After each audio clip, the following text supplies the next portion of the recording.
de lleno a trasladarles una palabra que es muy importante. Fíjese que el Señor lo había puesto en mi corazón y estoy oyendo al apóstol desde el día sábado hablar de eso, y eso me alegró porque dije, bueno, estamos conectados en lo que el Señor quiere que hablemos, ¿verdad?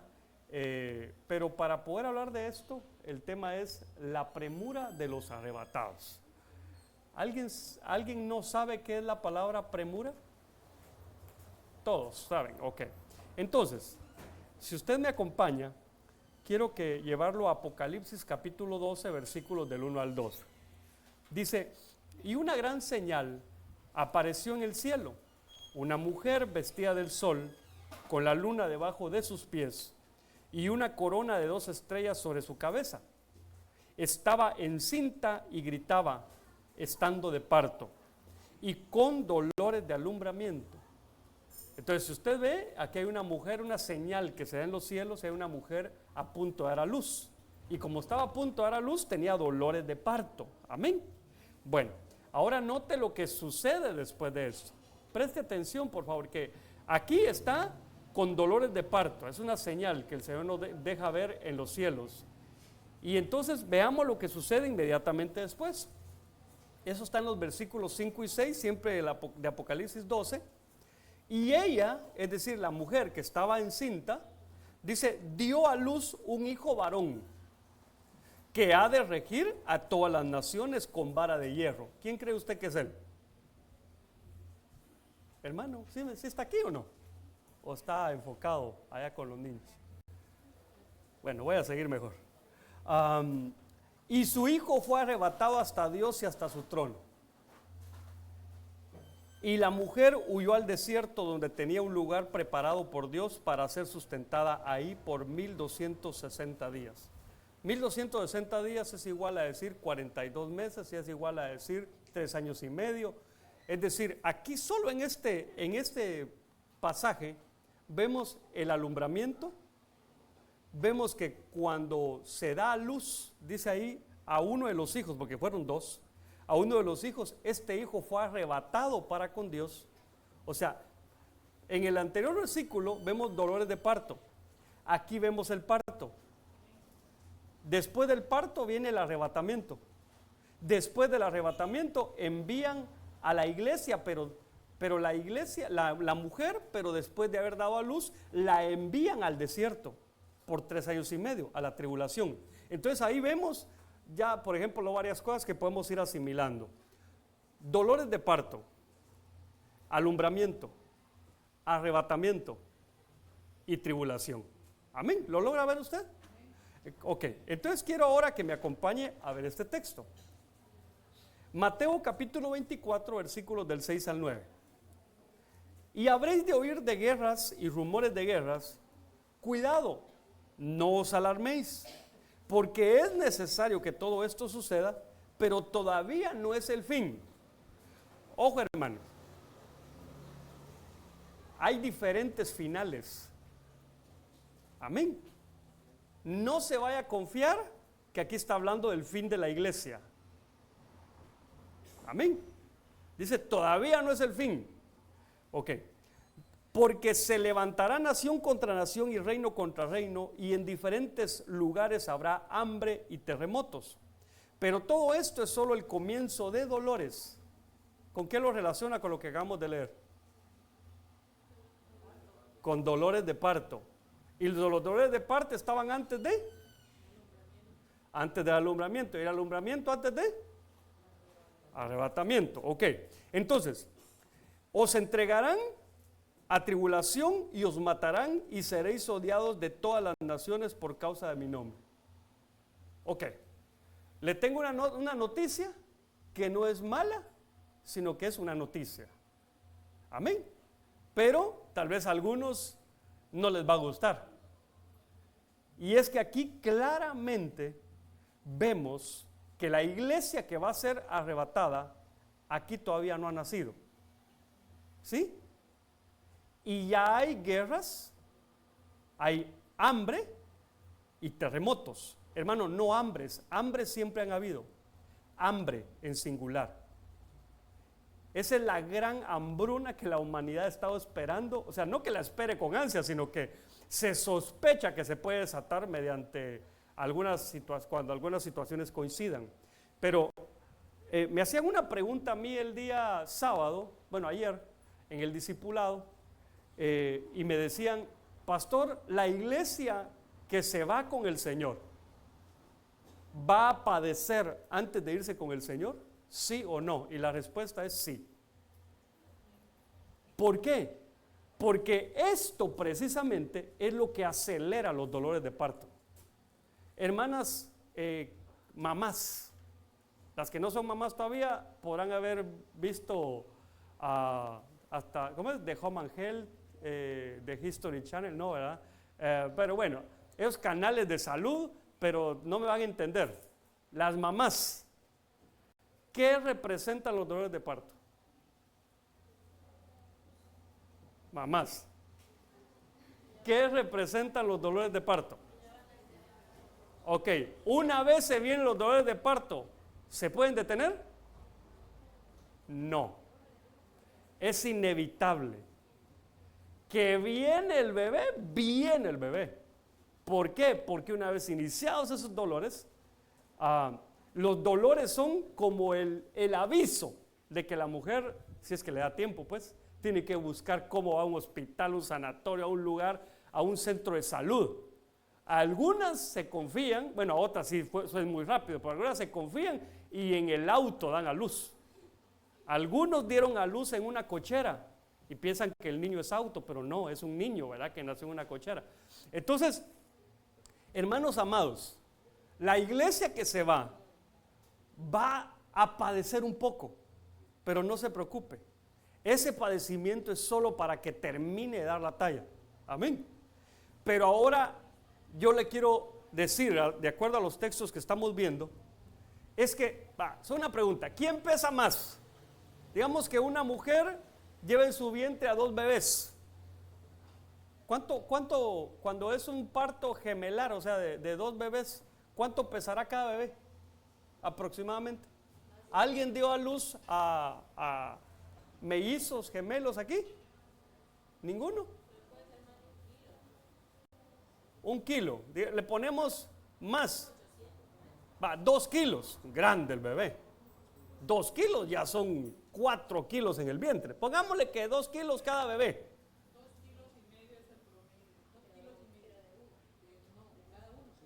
2 kilos y medio cada bebé. Entonces, entre los 2 bebés tienes 5 kilos. ¿Cuánto pesará la placenta? Porque tal vez ahorita voy a como desbloquearle un terror a algunas madres, ¿verdad? Pero después de los bebés hay que sacar la placenta, ¿verdad? Y dicen algunos que es casi igual de doloroso como sacar a los bebés. Lo único que ahora están emocionadas, ya salió el bebé, ¿verdad? Pero, bueno, ¿cuánto pesará? 500 gramos. Puede ser hasta 800. 1 kilo, pongámosle. Entonces, 5 kilos más 1 kilo, 6 kilos. Hermanos amados, ¿cuánto pesará una mujer embarazada con 2 bebés adentro? Una idea. ¿Con los bebés ya o ya son? No, todo. Sí, pero un promedio, porque todos lo estamos sacando en promedio. ¿Cómo? 80 kilos. Va. Cuando está embarazada, ¿verdad? Ok, a 80 kilos, quítele 6 kilos. ¿Cuánto da? 74. Usted dirá, ¿qué está? Puras matemáticas. Espérenme un ratito, ya va a ver lo que le quiero decir. 74 kilos pesa ¿quién? La mamá con los bebés que ya nacieron y sin la placenta. ¿Sí? Va. Ahora hágame un favor. ¿Cuántos son 76 kilos de 80? Está fácil, como 95%, ¿no? 95%. En otras palabras, el 95% de la cristiandad se queda en la tribulación. ¿Sí me entendió? Duele decir eso, hermanos, pero es una realidad. Mire, pues yo espero que todos los que estamos aquí nos vayamos en el arrebatamiento. Gracias, hermano.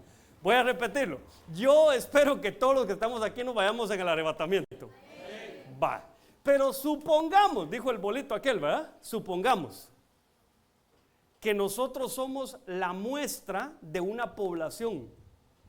¿A usted llevó estadística, no? Va, se recuerda esos términos, ¿verdad? La muestra es una parte representativa de todo el universo de personas. Digamos que aquí está representada toda la iglesia del Señor Jesucristo. Amén. Va. Entonces, voy a hacer cuentas. ¿Sí? Solo con el propósito de que usted pueda analizar.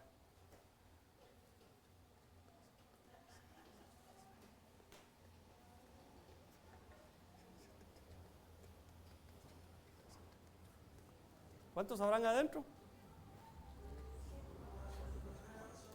Más los niños. 7. Alrededor de unos 55. ¿Ok? Ayúdame ahí. ¿Cuánto es el 95% de 55? Si nosotros somos la muestra de la iglesia del Señor Jesucristo, ¿cuántos? ¿Usted lo está haciendo o no? Solo a José dejaron. Y yo, si no sirve para mate, me da un mal número. ¿Ya? A ver, ¿cuánto es? El 95% de 55 es 52.25. Ok, ¿52 cuánto? 52.25. Ok, amados hermanos. Si todos nosotros fuéramos la muestra de la iglesia, que no sería nada lejano, hermanos, solo 3 se van. Solo 3 hermanos se van. ¿Quién se quiere ir? Los que están en niños. A la que bárbara. Hermano, así de trágico es. Por eso es que hay una insistencia de parte del Señor. Estamos hablando, prepárense, prepárense, prepárense, prepárense. Amén. No creas tú, ya cuando venga me preparo. Es que ya viene. Yo te lo voy a mostrar hoy. Entonces, fíjate que yo puedo ver fácilmente que si hay guerras, hambre, terremotos, estamos hablando de principio de dolores. Quiere decir, hermano, que estas 3 cosas juntas van a suceder cuando sea el principio de dolores. Y ahí ni siquiera han nacido los bebés. Amén. Entonces yo lo que veo es que el principio de dolores es la preparación para el alumbramiento y el consecuente arrebatamiento. Entonces la iglesia sí va a vivir momentos difíciles. Y usted dirá, pero ¿y cuándo va a ser eso? Le voy a mostrar algunas noticias. Amén. Es la misma noticia, vista desde cuatro periodistas diferentes. Polonia alerta de una tercera guerra mundial como la de nuestros abuelos en plena escalada global con Irán y Rusia. Yo no sé si usted sabe, si ya se enteró, y si no, pues yo le comento, pero hermano, en años no se había visto una operación militar como la de ahora. En el primer golpe, Estados Unidos le declaró la guerra a Irán y en el primer golpe asesinó al líder religioso y político de Irán. Hermano, ¿qué se decía antes cuando Israel estaba, Israel medio dijo que podían matar a ese hombre? ¿Qué dijo Irán? Si ustedes se atreven a hacer eso, nosotros iniciamos la tercera guerra mundial. Eso ya lo hizo Estados Unidos ahorita. Y no solo eso, siguen destruyendo a los principales líderes. ¿Sabe qué es lo tremendo? Que Irán, por atacar a Estados Unidos, atacó, si no estoy mal, como a 7 u 8 países alrededor de ellos. Obviamente a las bases militares, en su mayoría, de Estados Unidos. ¿Pero qué logró? Que todos esos países ahora se le voltearon a Irán. Entonces, hermanos, yo creo que debemos estar atentos a esto que está sucediendo. Ahora, usted se recuerda, si no, pues yo se lo recuerdo, que hemos hablado que va a haber una guerra, que antes esa guerra se le colocaba en la tribulación. Una guerra que se le llama Armagedón. La guerra de Armagedón es cuando, van a haber dos guerras, para no confundirlo, van a haber dos guerras. Una en la que el Señor va a traer a Rusia a pelear contra Israel, y otra en la que el Señor va a secar el río Éufrates y los reyes del oriente van a venir a pelear contra Israel. Esas dos guerras son importantes que les prestemos atención. Y usted dirá, sí, pero estamos hablando de Irán, ni siquiera estamos hablando de los reyes del oriente, ni estamos hablando de Moscú. Pues estamos hablando de ambos. Por ejemplo, ahorita Irán, ¿cómo actuó por el ataque recibido? Que cerró el estrecho Hormuz. ¿Qué significa eso? Que el lugar por donde pasa el 20% del petróleo que se consume a nivel mundial y el 25% de gas licuado que se consume a nivel mundial, se cerró ahorita. Ahora usted dirá, ¿sí eso qué tiene que ver con China? Que de ese 20%, China es el mayor consumidor. O sea que China no ha de estar muy contento con esto. Y usted dirá, pero también afecta a Estados Unidos. No. ¿Por qué cree usted que primero Estados Unidos atacó a Venezuela? Porque Venezuela es el mayor productor de petróleo del mundo. Entonces, ellos primero vieron sus reservas. Entonces, ahora ahí está tomado. Y usted dirá, bueno, ahora ya estamos hablando de China. ¿Y Rusia qué tiene que ver? Ahorita le voy a mostrar una noticia. Primero esta otra. Trump, Estados Unidos e Israel, la agresión a Irán que nos pone al borde de la Tercera Guerra Mundial. ¿Nos dirigimos hacia la Tercera Guerra Mundial? Estas son las noticias que se están viendo, hermanos. Si en otras oportunidades hemos estado cerca de esto, ahorita lo estamos aún más. Amén. Entonces, y mire esto. Putin teme Tercera Guerra Mundial por Irán. Por cierto, ya Putin dijo que él no se va a meter. Pero ¿sabe por qué? Por lo segundo, toda Ucrania es nuestra. Entonces, hermanos, cualquiera podría decir, entonces Irán está acabado. Podría ser. Pero hay que ver lo siguiente, que si Estados Unidos se mete en el conflicto de Ucrania, esa sería la forma de decirle a Rusia, ven a atacar a Israel. No va a ir a atacar a Estados Unidos, va a ir a atacar a Israel. Entonces, este conflicto en Medio Oriente puede, hermano, estar desencadenando una tercera guerra mundial. Podría ser eso. Por ejemplo, Inglaterra ya se sumó. Francia me parece que ya estaba en las mismas. O sea, de nuevo, como que hubiera sido hace muchísimo tiempo, de nuevo se están aglomerando aliados y enemigos, ¿verdad? ¿Se acuerda que yo le dije a usted que hablamos en algún momento que se estaba dando una redistribución del mundo? Pues ese es esto. Aquí Estados Unidos lo que está haciendo es demandando territorios que él considera que son de él. Porque ¿qué está haciendo Estados Unidos? Lo que está haciendo Estados Unidos, ahorita que atacó a Irán, ya le dijo a la gente, ok, nosotros vamos a darles todo el apoyo aéreo para destruir misiles, vamos a acabar con todos los misiles de Irán, y le está diciendo a la gente, ahora ustedes tomen el control de su país, porque lo que quieren es cambiar de régimen. ¿Por qué? Porque este régimen no es afín a Estados Unidos. Yo espero que usted le dé seguimiento a lo que hemos platicado y que tenga presente aquel príncipe del cual hablamos que podría ocupar el lugar de este hombre. ¿Se recuerda que hablamos de eso? Bueno, preste atención. Ok, entonces, sigamos hablando de la Biblia. Primera carta de Tesalonicenses, capítulo 4, versículo 13. Pero no queremos, hermanos, que ignoréis acerca de los que duermen, para que no os entristezcáis, como lo hacen los demás que no tienen esperanza. O sea que nosotros como cristianos tenemos esperanza, ¿o no? Ahí dice que sí tenemos esperanza. No somos como los demás. Nosotros sí tenemos una esperanza. Si tu esperanza ha menguado, Tú necesitas recuperar esa esperanza, porque una de las cosas que el Señor nos dio desde el día que fuimos salvos es una esperanza gloriosa. Amén. Pero entonces, hablando de esta esperanza, yo quiero que veamos este texto, pero que lo veamos detenidamente. Segunda carta de Pedro, capítulo 3, versículo 12, dice, mira cómo dice esta versión, y lo vamos a explicar. Esperando y apresurando la venida del día de Dios, en el cual los cielos serán destruidos por fuego y los elementos se fundirán con intenso calor. Solo quiero hacer una pausa o un paréntesis, porque se me olvidó decirte algo. Entonces ustedes dirán, pastor, usted habló de guerra, de hambre y la otra, y de terremotos. ¿Qué relación tienen eso? Mucho. ¿Sabes por qué?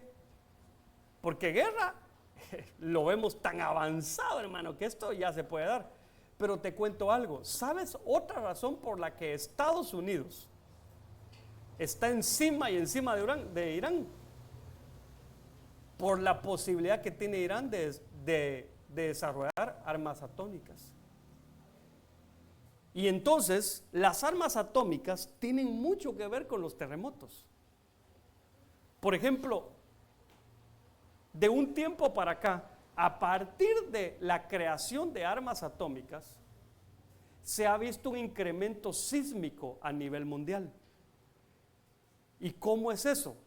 Resulta, hermanos, que como se prohibió las pruebas atómicas en el mar y sobre la superficie, entonces los países idearon otra forma y entonces meten las bombas atómicas adentro de la tierra y adentro de la tierra las hacen estallar. Y entonces al parecer no ha pasado nada, pero muchos dicen, muchos expertos lo que dicen es que prácticamente algo están provocando las bombas atómicas en la tierra. Y recuérdense que dice la Biblia, ha llegado el tiempo de destruir a los que destruyen la tierra. Entonces, ¿tiene que haber una guerra con los terremotos? Probablemente. ¿Por qué? Porque se supone que el miedo de una tercera guerra mundial es que se van a enfrentar los países, pero ahora ya con una bomba atómica. Entonces hay que prestarle atención a los países que tienen bombas atómicas. ¿Sabe usted por qué Rusia está tranquilo que con él nadie se mete? Porque es el mayor propietario de bombas atómicas. Ni Estados Unidos le gana, hermano. Y así podemos ver cómo la humanidad se ha preparado para algo que muchos dicen que una tercera guerra mundial podría ser el final de todo. Entonces, ahora, ¿y el hambre?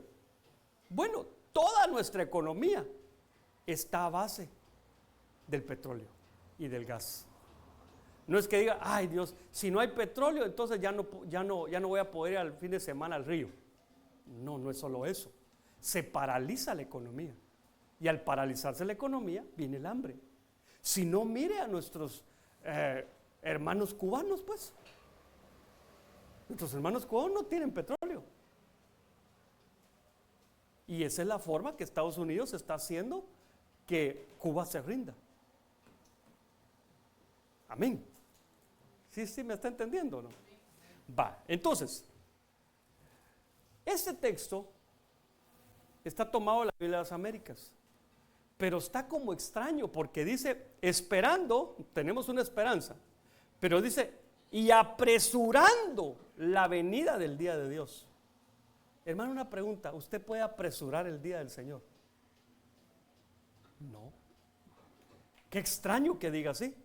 Cuando nos vamos a la Reina Valera, ya no dice apresurando, sino dice apresurándoos para la venida del día de Dios. Eso es diferente. No es lo mismo apresurar el día de Dios a apresurarnos nosotros para ese día. Y entonces yo le quiero mostrar algo. Esto que le acabo de decir sí tiene antecedentes. Por ejemplo, antecedentes de premura. La salida de Lot de Sodoma. Dice que los ángeles apremiaban a Lot para que saliera de Sodoma. Que se fuera rapidito. Usted sabe que los ángeles tuvieron que tomar a Lot de la mano y llevárselo, porque ya no daba tiempo. La destrucción estaba determinada. Otro caso similar es la salida de Egipto. Aquí quienes apremiaban a los israelitas eran los egipcios. Les decían, ya váyanse, porque se había venido una calamidad sobre la tierra a causa de los israelitas. Hermano, no le va a decir a nadie porque se va a meter en problemas. Pero ¿sabe usted por qué están pasando guerras ahorita?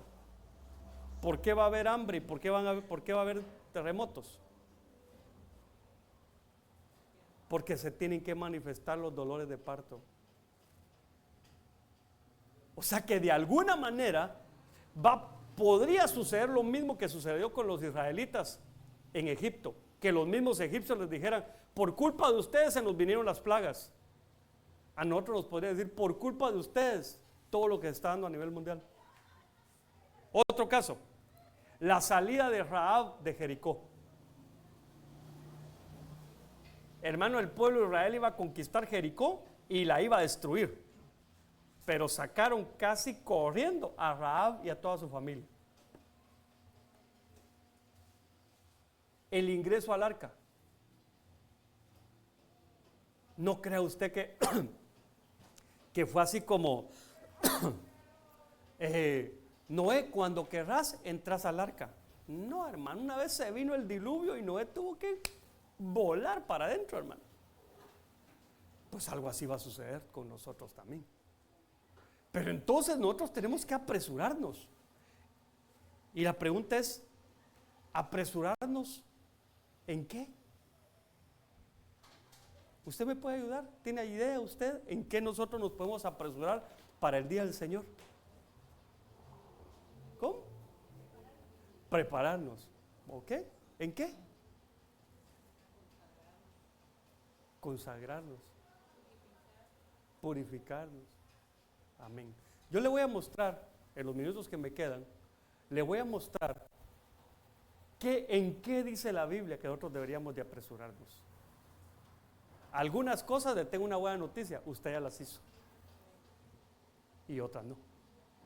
En las que todavía no ha hecho, creo que hay que correr. Amén.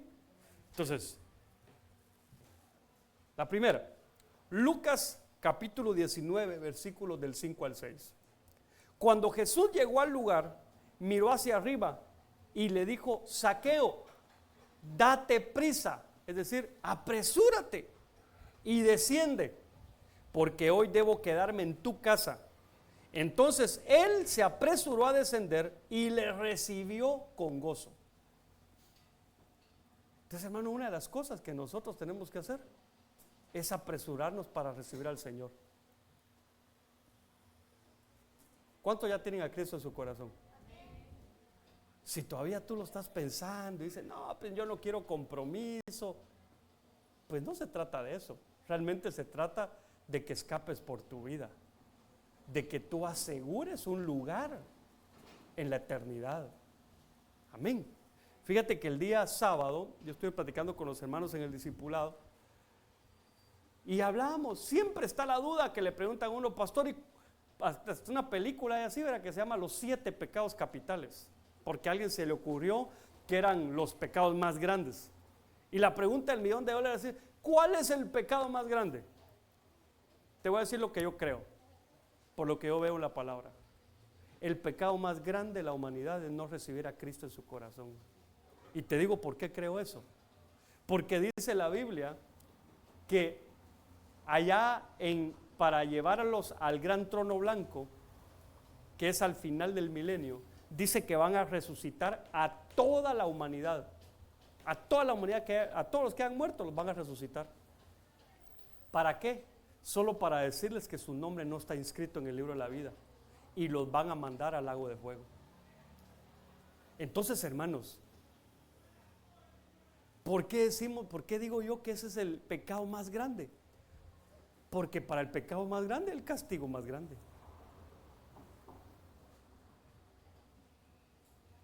Yo miro a la mayoría y la mayoría ya conoce al Señor, pero de una vez te lanzo la invitación. Sobre todo si tú naciste en un hogar cristiano y crees que por haber nacido en un hogar cristiano, tú eres cristiano.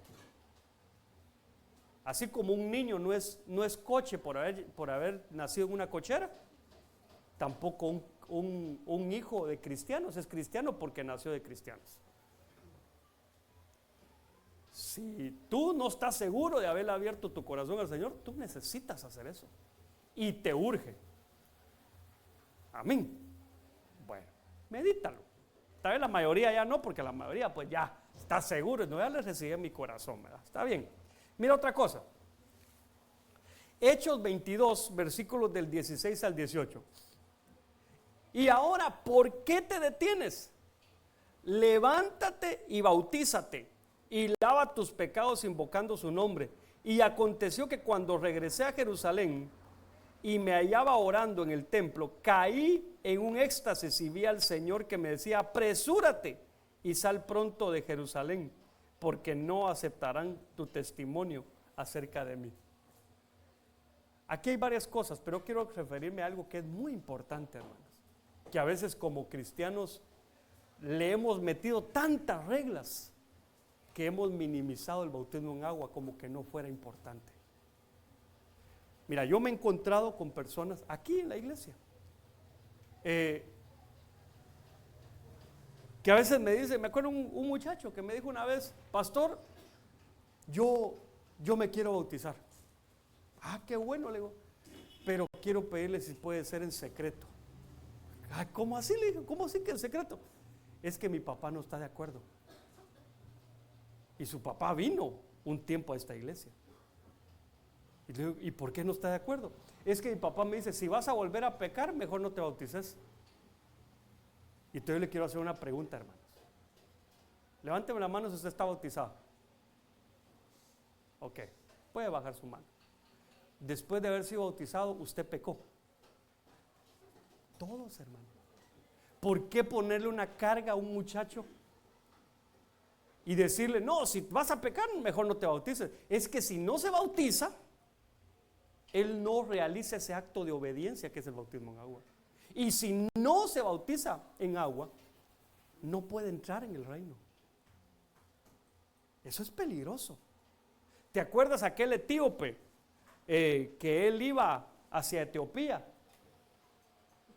Y él iba leyendo los rollos.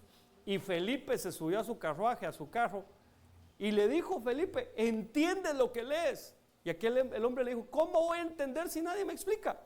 Entonces Felipe se subió, le empieza a explicar la palabra, y cuando el etíope entiende, en pocas palabras lo que le dice el etíope es: ok, o sea que me tengo que bautizar. Sí.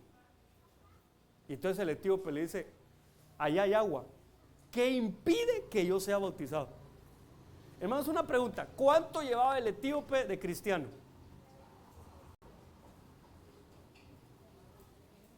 Hasta en ese momento se convirtió. Y ahí mismo se bajan del auto, lo bautizan, y ya Felipe desaparece, como quien dice: yo ya cumplí mi parte. Amén. Claro que a mí como pastor me gustaría que el que se va a bautizar pues conociera toda la doctrina.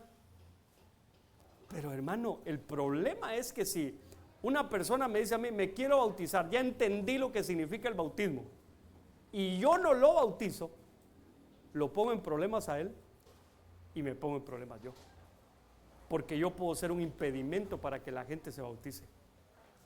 Entonces aquí va otra invitación. Si tú no estás bautizado en agua, ya sea porque no has querido o porque no te han dejado, te quiero decir que tú necesitas apresurarte con esa decisión. ¿Cuál crees tú que es la pregunta del $1.000.000 de los padres cuando se habla del bautismo? ¿Cuál es la pregunta del $1.000.000 de los papás cuando se habla del bautismo en agua? Vinieron callados ustedes. ¿A qué edad se puede bautizar mi hijo? Y te voy a dar la respuesta. No es una edad cronológica. Es una edad que refiere a madurez.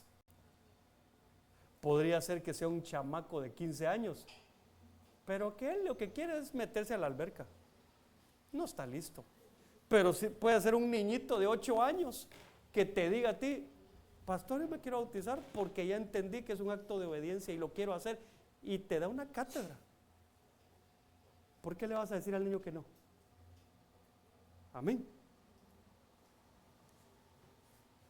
No quiere decir que tú le digas a tu niño de 8 años: ahí está, venite, véate a bautizar. No, porque yo voy a hablar con él.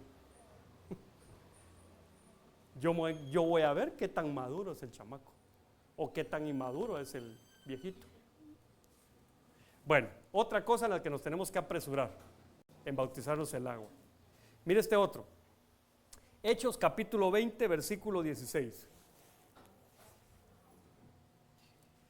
Porque Pablo había decidido dejar a un lado a Éfeso para no detenerse en Asia, pues se apresuraba para estar, si le era posible, el día de Pentecostés en Jerusalén. Hermano amado, ¿qué representa para nosotros el Pentecostés? El bautismo en el Espíritu Santo. Fíjese que la cristiandad ha valorado tan poco al Espíritu Santo que a veces dentro de la misma cristiandad se dicen unas cosas, hermano, sin darse cuenta que hablamos de lo que no entendemos. Mire, ¿se recuerda usted qué decía la gente de aquellos que en el libro de los Hechos en Pentecostés empezaron a hablar en otras lenguas? ¿Qué decía la gente de ellos? Estaban borrachos, porque es algo que no se entiende. No trates de entender con tu mente algo que nunca vas a poder entender con tu mente. Tampoco trates de imitar, porque no es así. Hermano, dice la Biblia, a Juan los bautizó con agua. O mejor dicho, Juan está hablando y dice: yo los bauticé con agua. Pero viene uno del cual no soy digno de desatar ni las correas de sus zapatos. Él los bautizará, ¿cómo? Con Espíritu Santo y con fuego. Entonces, hermano, el bautismo en el Espíritu Santo es real. Tenemos que dar ese paso. Es que hoy en las iglesias ya no se ministra y pareciera ser que es algo como opcional, y no es así. Necesitamos ser bautizados por el Espíritu Santo y ser llenos también. Dice la Biblia: y recibiréis poder cuando venga el Espíritu Santo. Aquí no, yo no quiero ponerlo en evidencia, no lo voy a preguntar. Ojo, no estoy preguntando. Pero si preguntara, no estoy preguntando, pero si preguntara, ¿cuántos de aquí no tienen el bautismo en el Espíritu Santo? Le aseguro que hay un buen número. Necesitamos el bautismo en el Espíritu Santo. Claro que aquí tenemos un problema. ¿Por qué? Porque el bautismo en agua fue un acto de obediencia. Pero el bautismo en Espíritu Santo no es que tú digas: bueno, ahora lo quiero, ahorita, vamos a ver. No, no es así. Ahí lo tienes que anhelar. Dice la Biblia que aquel que quiera el Espíritu Santo, que lo pida, y el Padre se lo va a dar. Amén. Amamos al Padre, ¿verdad? Amamos al Hijo. Pero este es el tiempo del Espíritu Santo. No quiere decir que el Padre y el Hijo no están operando, pero el mismo Señor Jesucristo dijo: es necesario que yo me vaya para que venga el otro Consolador, el Paracleto. Hermano, nos surge clamar por el bautismo en el Espíritu Santo y ser llenos en ese bautismo. ¡Qué seriedad! Te voy a contar, yo crecí en un ambiente en la iglesia en donde hubo un momento que se nos enseñó del Espíritu Santo. Y hasta hacíamos ayunos, hermano. Venga, vamos a hacer un sábado, el sábado de ayuno para pedir el Espíritu Santo. Y claro que, pues uno hacía lo que estuviera al alcance de uno para uno ser lleno y recibir el bautismo del Espíritu Santo. El problema de esto, hermano, es que si somos realistas, alguien podría fingir tener el bautismo en el Espíritu Santo. Si yo hablo en lenguas y alguien lo copia, él podría decir, ahí está, ya vieron, yo también estoy bautizado. Pero es que no se trata de eso. Se trata de que genuinamente yo tenga un bautismo con el Espíritu Santo. Eso representa Pentecostés. Ahora, cuando el Señor le dice a sus discípulos, vayan al aposento alto y ahí esperen. ¿Cuántos días esperaron? ¿Se recuerdan? Vayan a investigar. Pero entonces, hermano, a esperar. El bautismo en el Espíritu Santo hay que pedirlo y esperar. Y no como aquel hermanito que, no, pastor, yo ya no lo espero porque 2 semanas estuve orando y nunca me dieron nada. Ay, Dios, si supiera cuánto esperé yo por eso. Hay gente, hermano, que ni lo pide y el Señor los bautiza. Yo fui testigo, hermano, que a veces yo serví en el área de bautismos en la iglesia donde yo fui enviado para acá. Y hermano, a veces estábamos bautizando a las personas y solo salían del agua y ya salían hablando en lenguas. Extraño, ¿verdad? Impresionante.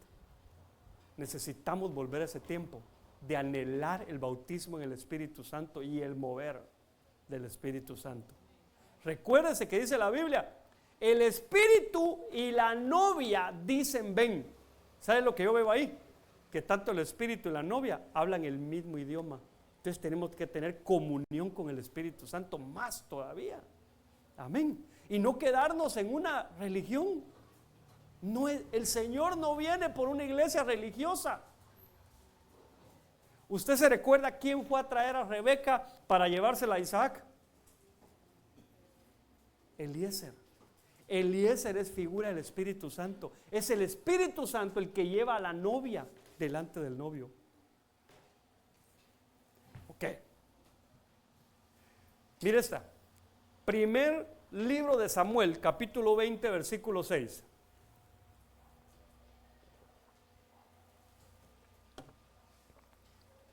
Si tu padre me echa de menos, entonces di, David me rogó mucho que le dejara ir a toda prisa a Belén, su ciudad, porque allá se celebra el sacrificio anual por toda la familia. Entonces, hermano, Belén es una palabra que en hebreo se escribe Betlehem. Bet es casa, Lehem es pan. Entonces, Belén representa la casa del pan. Esta es una casa del pan. Entonces, la casa del pan representa la iglesia. Tenemos que apresurarnos a congregarnos.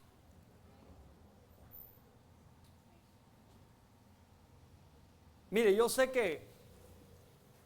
que uno de los jugadores más famosos es Messi, pero no hay que ser cristianos Messi, hermano. O sea, que se aparecen cada mes y medio, ¿verdad? No, congreguémonos, busquemos al Señor, hermanos. Dice la Biblia, no dejéis de congregaros como algunos tienen por costumbre, más aún cuando el día se acerca. El día se acerca. ¿Qué estamos esperando? Hay que congregarnos. Mira pues, solo un ejemplo para poner en contexto esto.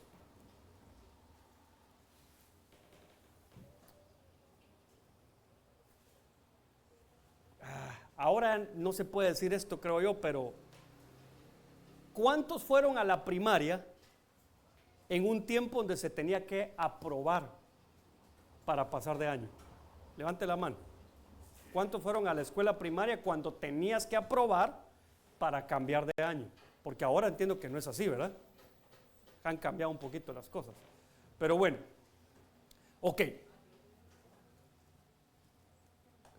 ¿Alguno de ustedes tuvo algún compañero que, por ejemplo, en tercero, en cuarto, en quinto, no sé en qué año, se enfermó y se tuvo que salir? ¿Sí o no? Yo tuve uno así. Pero a él, ¿qué le dio, hermano? Hepatitis le dio. Entonces se salió. Es cuando se ponen amarillos, ¿verdad? Ya las hermanas, ahí se van a hacer un examen. Entonces, se enfermó y lo sacaron de la escuela. Al tiempo regresó, pero ya estábamos terminando la escuela. ¿Sabe qué noticia nos dieron? Que él tenía que repetir el año. ¿Pero por qué? Si estuvo al principio, estuvo al final. ¿Por qué? Porque él no tenía el mismo nivel de conocimiento que todos los que sí habíamos permanecido. Así es en el Señor. ¿Te quieres ir con el Señor? Te tienes que exponer a la palabra todos los días. Yo no te digo que venga todos los días. Si quieres puedes venir. Aquí casi todos los días está abierto. Mira pues, otro ejemplo. Pero aquí tengo que aclarar, hermano, no me vayan a malinterpretar, por favor. Solo es un ejemplo, ¿de acuerdo? Va pues, yo tengo 2 perros. Eso no es un ejemplo, eso es real. Tengo 2 perros. Ok, ellos meros. Jack y Jill, así se llaman, puros los de la película, ¿verdad? Y son hermanitos. Va, Jack es el macho y Jill es la hembra. Esto no es parte del ejemplo, pero la que más come es ella, hermano. Como que en los humanos es al revés, ¿verdad? Los que más comemos somos los hombres. Pero bueno, ella le gusta comer, hermano. En cambio al macho, a ese hay que rogarlo para que coma. Ahí anda el pobre, todo escuálido. Cuando un veterinario lo mira, se enoja con uno, no le da de comer. ¿Cómo que no? Lo que pasa es que la otra se come lo de ella y lo de él, ¿verdad? Entonces, pero digamos que hubiera sido a propósito. Usted tiene 2 perros y usted le sirve todos los días de comer a los 2 en su respectivo plato. Pero a uno de los 2 le gusta darse sus escapaditas. Y aparece como a la semana. Pregunto, claro, si no encuentra comida en la calle, ¿verdad? Porque a veces van más panzoncitos de la calle. Pero si regresa de la calle, no encontró nada que comer allá y viene y agarra la comida de un día y se quiere comer todo lo de la semana, hermano, ¿van a estar igual los 2? Hermano veterinario, ¿van a estar igual los 2? Obviamente que no, ¿verdad? ¿Por qué? Porque al perro que sí estuvo comiendo todos los días. Y eso lo fue, ¿cómo se diría? Asimilando el perro poco a poco. El otro en un día se quiso pasar toda la semana. Lo que le dio fue un mal de estómago. Ya está vomitando por todos lados, ¿verdad? Eso pasa con los cristianos también. Amén. No me vayan a entender el ejemplo. Yo lo que le estoy diciendo es que la misma Biblia dice que aprendamos, porque la misma naturaleza nos enseña, nos pone de ejemplo a los conejitos, a las hormigas, a las arañas. ¿Y por qué no tomar un ejemplo los perritos? Amén. Si tú te expones a la palabra, tarde o temprano, esa palabra va a permear tu corazón, te lo aseguro. Y de aquí a un tiempo vas a decir, pero yo no era así. No, pues, la palabra te terminó cambiando. Por ejemplo,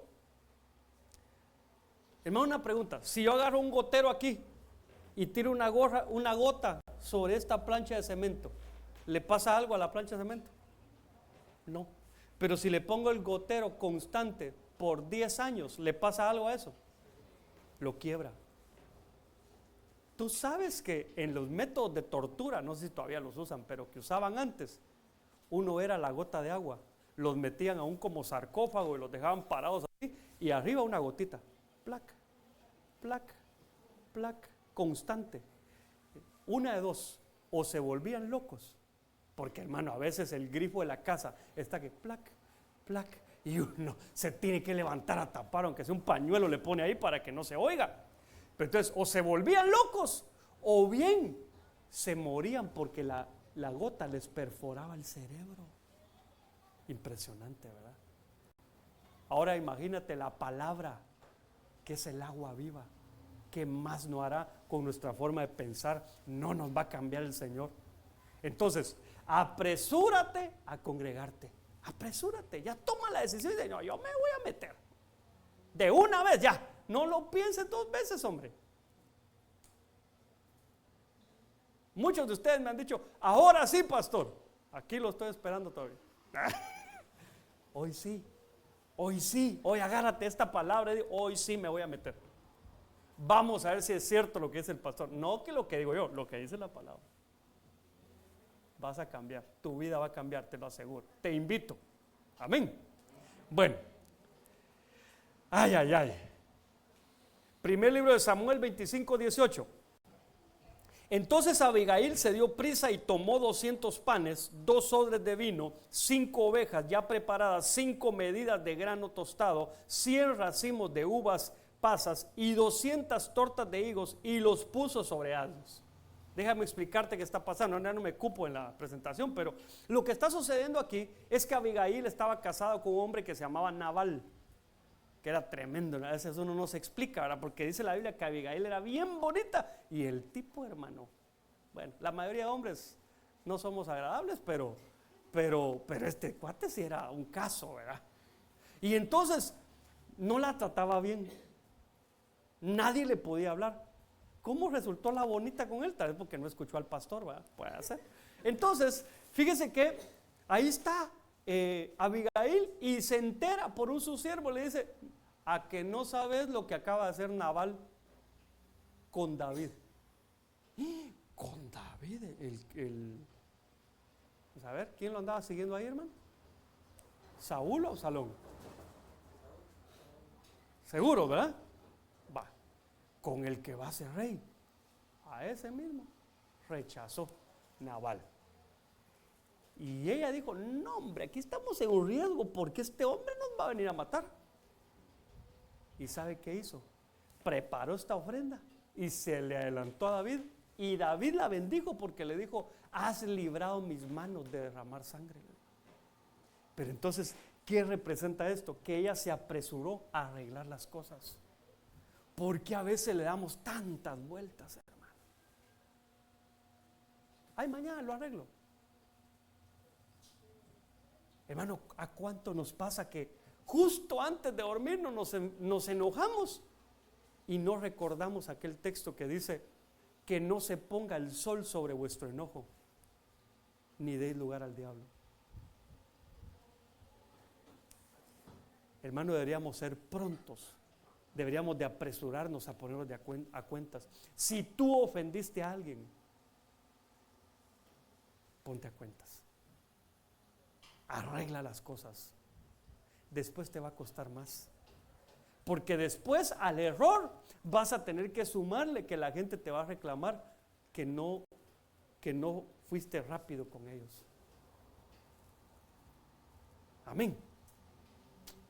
Que el Señor nos ayude, hermano. Pero hablemos del Señor. Si tú te equivocas, le fallas al Señor, te tengo una buena noticia: si te arrepientes, Él te va a perdonar. Pero no le des mucho tiempo, porque si le das mucho tiempo, tu corazón se puede endurecer. Y dice la Biblia que podría ser que no encuentres lugar para arrepentirte. Es decir, que ya no te puedas arrepentir. Qué duro sería eso. Entonces, hermanos, todos le fallamos a Dios, pero no todos reconocemos al mismo tiempo cuando le fallamos. A veces no nos acercamos por el temor a qué van a decir. Y hermano, de todos modos la gente va a hablar, ¿o no? Todos modos van a hablar. Lo que nos interesa es que aquel al que ofendimos no tenga de qué hablar de nosotros, porque nosotros fuimos a pedir perdón, a ponernos a cuentas. Y entonces, solo con este quiero terminar. Lucas 15:22. Pero el padre dijo a sus siervos: pronto, apresúrense, traed la mejor ropa y vestidlo, y poned un anillo en su mano y sandalias en los pies. ¿Qué hay que hacer pronto? Recibir a los pródigos, porque nosotros en algún momento también fuimos pródigos. Tal vez tú no, en mi caso sí.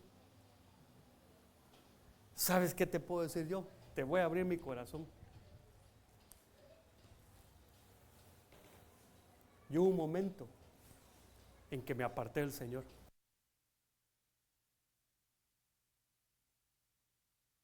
Gente, y nunca, de mí nunca oí que hablar a los hermanos. Y a veces uno es lo que dice, no hombre, todos se van a dar cuenta. Si aquí todos están esperando que vuelvas. ¿Verdad, hermanos, que aquí no hay hermanos del pródigo? Santo Dios. ¿Sí o no?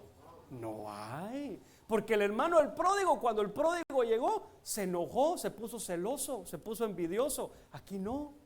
Aquí, hermanos, cuando alguien se arrepiente y dice, yo vuelvo a casa, yo quiero regresar, me arrepiento, felices nos ponemos. Pero ¿y cómo no, hermanos? Si dice la Biblia que cuando un pecador se arrepiente, hay fiesta en los cielos. También aquí hay fiesta. Hermanos amados, necesitamos, cuando un pecador se arrepiente, cuando alguien que se apartó del Señor vuelve a casa, necesitamos correr y vestirlo en lugar de desnudarlo más. En lugar de decir, sí, miren cómo viene. Ya. A cualquiera de nosotros nos pudo haber pasado. Hermano, cuando yo veo a alguien que se apartó y vuelve al Señor, yo me veo en él, hermano. Y yo me recuerdo el día en que no solo fui recibido por Dios, sino fui recibido y abrazado por mis hermanos. Qué lindo tener hermanos en Cristo que lejos de juzgarte te abracen. Yo te aseguro que aquí hay varios de ellos. Así que ayuden mis hermanos amados. Tenemos que apresurarnos para recibir a los que se reconcilian. Yo sé que ya está claro el centro del tema, pero solo quiero recordarte. Hay cosas en las que yo quisiera estar equivocado, te soy honesto. Y una de esas es cuando te digo que yo siento que ya va a venir el Señor. Y te digo por qué a veces quisiera estar equivocado.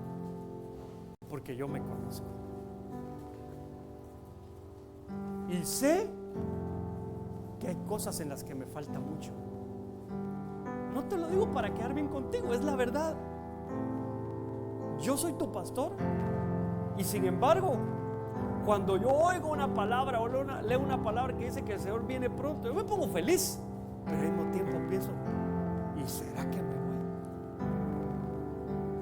Porque qué chiste, hermanos, que Él venga y que me diga, sí vine, pero no por ti.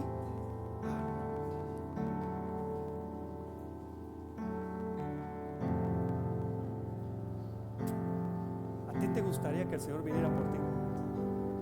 Que cuando Él venga, te busque a ti y diga, por ti vine. Pues estás a tiempo.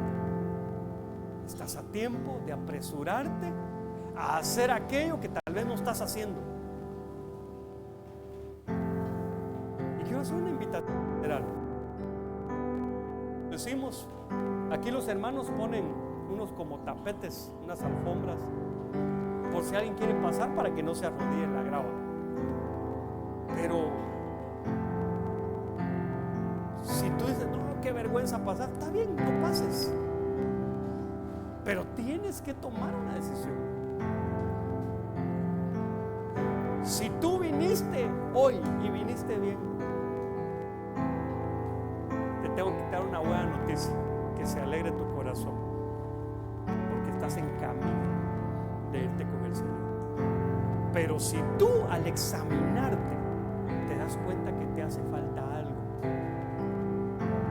tal vez hasta ya te cayó mal que el pastor te diga que te tienes que congregar, y tal vez dices, por mí lo está diciendo, y sí, lo digo por ti, porque yo también dejé de congregarme en algún momento. Y hermano, yo sé el grado de insatisfacción que se siente en el corazón cuando uno no es constante. Yo lo sé, ya he vivido eso. Así que si tú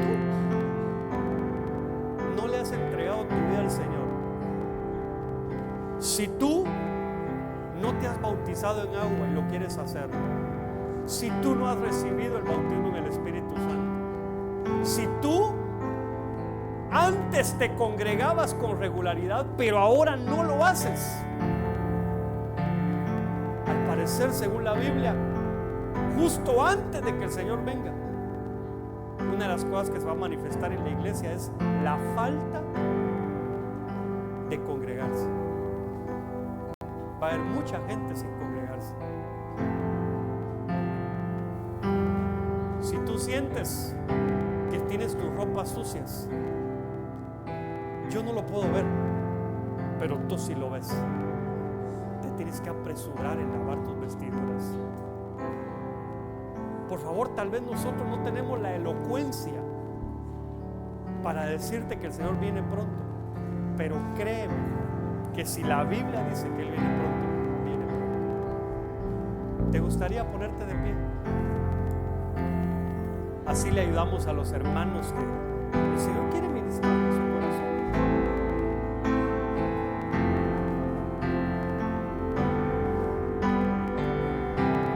Cierra tus ojitos. Si ya entendiste en qué cosas tienes que apresurarte, este es el momento para que le digas al Señor: ayúdame, porque no he sido capaz de hacer esto. Ayúdame, porque es algo que a mí me ha costado todo este tiempo. Pide auxilio, pide ayuda. El Señor va a escuchar tu clamor y te va a auxiliar.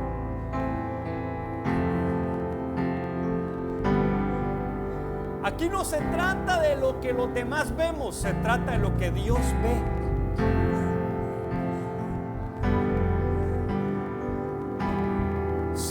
Si hay en medio de nosotros alguien que no le ha entregado su vida al Señor, ahí en donde estás, dile: Señor, yo te abro mi corazón, yo te recibo, inscribe mi nombre en el libro de la vida.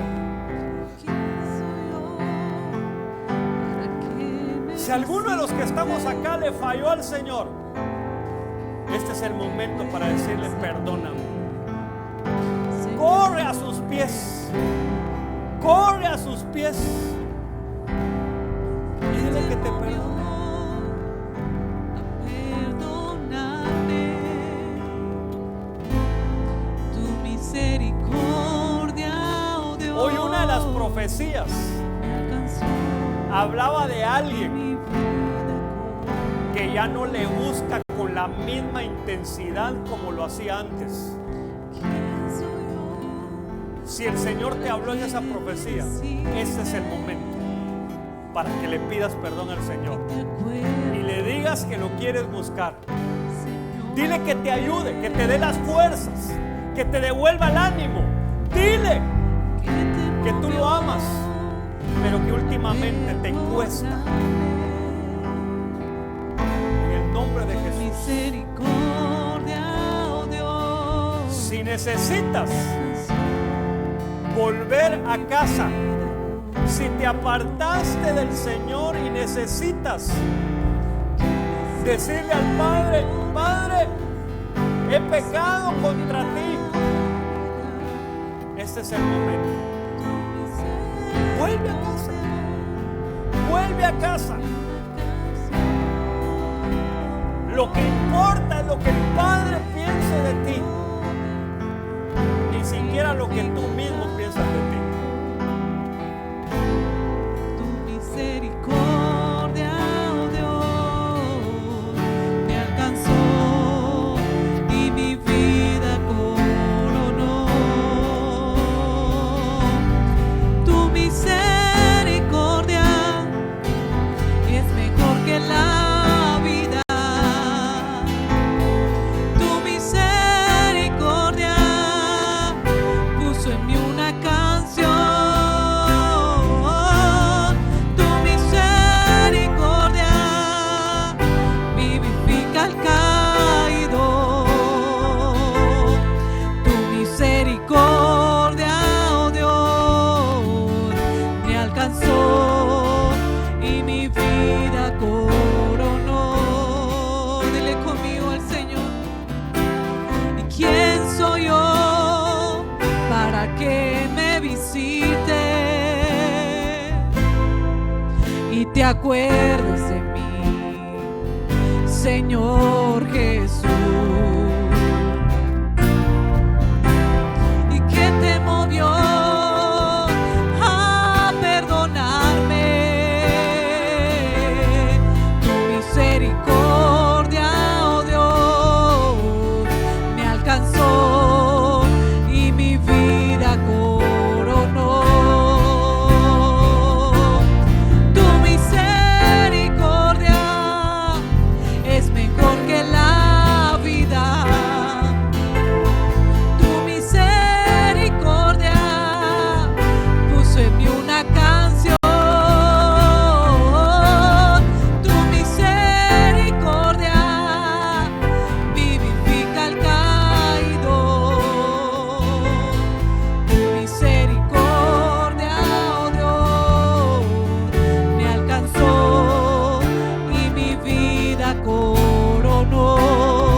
mi vida coronó. Señor amado, te damos gracias por la oportunidad, Señor, que tú nos das, Señor, para reconsiderar el camino, Señor, que hemos de seguir. Te pedimos, Señor, que en tu amor, que en tu fidelidad, que en tu gran misericordia, Señor, tú, Señor amado, extiendas, Señor, un poco el tiempo, Señor, que aún nos falta, pero que en eso, Señor, nosotros nos apresuremos a alcanzar la medida correcta, Señor, para aquello, Señor, a lo que tú nos has llamado. Señor, que nuestro amor, Señor, no mengue, sino que pueda crecer en tu búsqueda, que podamos buscar tu rostro todos los días, esforzarnos, Señor, y seguir, Padre, para estar preparados, Señor, y esperar tu pronta respuesta, Señor. Te damos gracias por todo tu amor, Señor, y por tu fidelidad hacia nosotros. Te pedimos, Señor, que esta palabra, Señor, se anide en lo profundo de nuestros corazones y que podamos digerirla, Señor. Que podamos, Señor, seguir en el camino, Padre. Bendice a cada uno de mis hermanos, Señor, que hoy dispuso su corazón en venir. Guárdalos, Señor, de regreso a sus hogares. Que ellos puedan, Señor, en sus casas, Señor, también ser de bendición, Señor, para cada una de sus familias. Te damos gracias, honramos tu nombre, Señor, y recibe todo nuestro agradecimiento, Señor, y nuestras palmas, Padre, porque tú has sido bueno. Amén, Señor. Amén.